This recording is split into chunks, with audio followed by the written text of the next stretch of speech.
Bismillahirrahmanirrahim. Hadirin yang dimati Allah Subhanahu wa taala.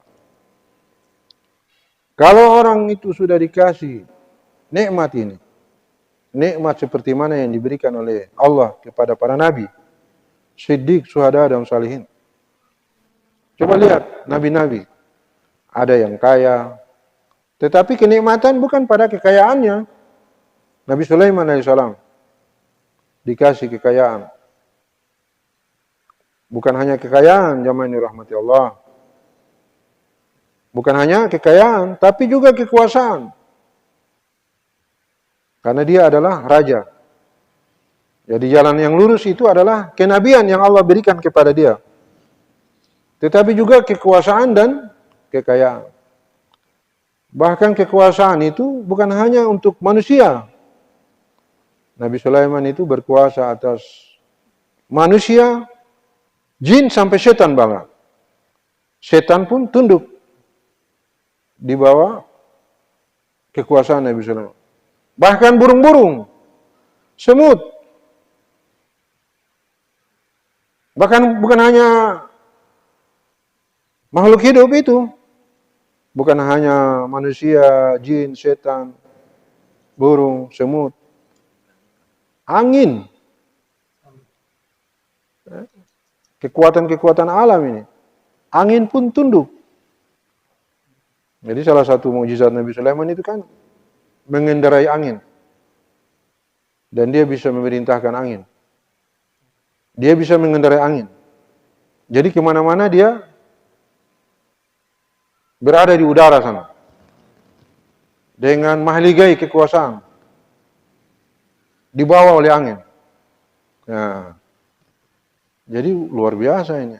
Hanya ada satu manusia yang punya kekuasaan, makhluk hidup, juga benda mati, angin. Tunduk. Hadirin yang mati Allah Subhanahu wa taala. Tapi apa kata Nabi SAW? Hadza min fadli Rabbi liyabluwani aashkuru am akfur. Semua ini, semua yang Allah berikan kepada saya, ini adalah ujian. Untuk Allah uji saya. Hadza min fadli Rabbi. Semua yang Allah berikan ini adalah keutamaan yang Allah uji saya. Aashkuru am akfuru.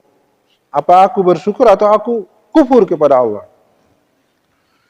Jadi semakin diberi kekuasaan, diberikan harta, justru Nabi Sulaiman itu semakin tunduk, taat kepada Allah. Itu jalan yang lurus. Bukan seperti Firaun, kekuasaannya hanya melingkupi manusia, bukan hanya Qarun, yang hanya kaya. Tidak seberapa kekayaan Qarun dibanding dengan kekayaan Nabi Sulaiman. Tidak seberapa kekuasaan Firaun dibanding dengan kekuasaan Nabi Sulaiman. Tapi harta dan kekayaan yang mereka miliki, Qarun dan Firaun, itu justru menjadikan mereka sombong dan takabur. Tidak mau taat. Jadi jalan yang lurus itu adalah jalan yang memberi kenikmatan yang para nabi itu merasakan, bukan pada kekuasaan, bukan pada harta, bukan pada kekuatan fisik, seperti Nabi Daud, ayah Nabi Sulaiman. Alhamdulillah.